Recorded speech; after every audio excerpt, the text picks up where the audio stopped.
त कति वर्ष भएछ थाहा छ? तिमीले जन्माएको तिमी नै हिसाब गर। 42 चन्दा चन्दा त आज छुट्टीमा छ। तिमी जस्तो हो त महिना दिनमा न्याउनी।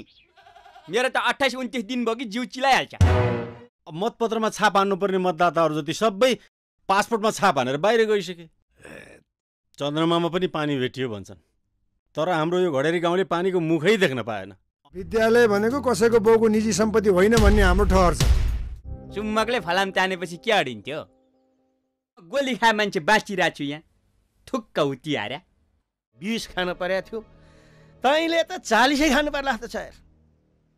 ठुलो बा त गजालाई मैले वार्ताको टेबलमा पो गएर बस्थे भने त वार्ताको खाटमै गएर चाहिँ किन बस्नु पर्यो नि?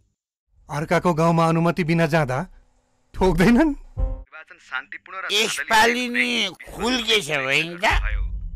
होइन होइन, अल्पविराम पूर्णविराम होइन हजुर, यसलाई ठण्डाराम भन्छन्।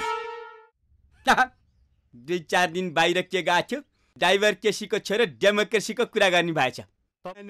उसले मुखजुनी बम पड्काउने,